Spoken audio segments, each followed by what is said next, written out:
Hello बच्चों, let's read the question. The question says which of these is the provision that democratic constitution does not have. Question में आपसे ये पूछा जा रहा है कि इन चार प्रोविजंस में से कौन से एक डेमोक्रेटिक कॉन्स्टिट्यूशन के अंदर नहीं होता है. एक ऐसी कौन सा स्टेटमेंट है, ऐसा कौन सा प्रोविजन है जो कि किसी डेमोक्रेटिक कॉन्स्टिट्यूशन में नहीं होगा. तो यहां पर आपको उसको आइडेंटिफाई करना है. पहला पॉइंट है powers of the head of the state. हाँ, ये पॉइंट बिल्कुल सही है कि हमारे कॉन्स्टिट्यूशन के अंदर हेड ऑफ द स्टेट्स के पावर को डिफाइन किया जाता है. हेड ऑफ द स्टेट का मतलब है प्रेसिडेंट. प्रेसिडेंट ही हमारी कंट्री के फर्स्ट सिटीजन भी होते हैं और प्रेसिडेंट ही हमारे देश के हेड ऑफ द स्टेट भी होते हैं. तो पहला स्टेटमेंट यहां पर प्रोविजन बिल्कुल सही है.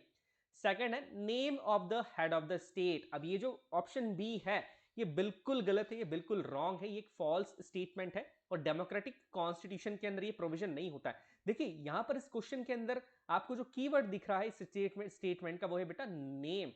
Name of the head of the state. हमारे यहां पर जो हेड ऑफ द स्टेट है वो प्रेसिडेंट होते हैं बट वो किसी का नाम नहीं है. प्रेसिडेंट एक पोस्ट है, वो नेम नहीं हो सकता और इस पोस्ट को कई सारे लोग ऑक्यूपाई कर सकते हैं. जैसे आजादी के बाद बहुत सारे लोग हमारे देश के प्रेसिडेंट बने. तो प्रेसिडेंट एक पोस्ट है ना कि एक नाम है. तो यहां पर जो पॉइंट देके रखा है name of the head of the state, ये बिल्कुल गलत हो जाएगा. बट अगर यहां पर ये लिखा होता कि post of the head of the state, कि हेड ऑफ द स्टेट की एक पोस्ट होती है जिसे हम प्रेसिडेंट के नाम से जानते, तब ये स्टेटमेंट सही होता क्योंकि ये प्रोविजन एक डेमोक्रेटिक कॉन्स्टिट्यूशन का होता है.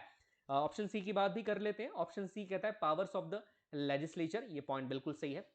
हमारे कॉन्स्टिट्यूशन के अंदर लोअर हाउस, अपर हाउस और पार्लियामेंट के पावर्स को डिफाइन किया गया है. स्टेट लेजिस्लेचर और सेंट्रल लेजिस्लेचर के पावर्स को भी यहां पर डिफाइन किया गया है. तो स्टेटमेंट सी भी बिल्कुल सही है.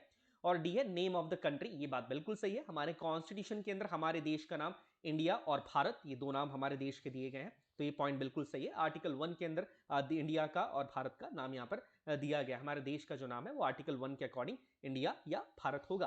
तो ये पॉइंट्स जो है, बाकी तीन पॉइंट्स यहाँ पर सही है. बट ये जो पॉइंट बी है, स्टेटमेंट बी था, ये यहाँ पर रॉन्ग था. क्यों रॉन्ग था ये हमने डिस्कस कर लिया है कि नेम नहीं हो सकता अगर पोस्ट होती है प्रेसिडेंट, ना कि कोई नेम. एक व्यक्ति विशेष नहीं होता है, किसी पर्टिकुलर पर्सन का नाम से वो पोस्ट नहीं हो सकती. हाँ, उस पोस्ट का एक पर्टिकुलर पोजीशन हो सकती है बट किसी पर्सन के नेम से नहीं हो सकती है.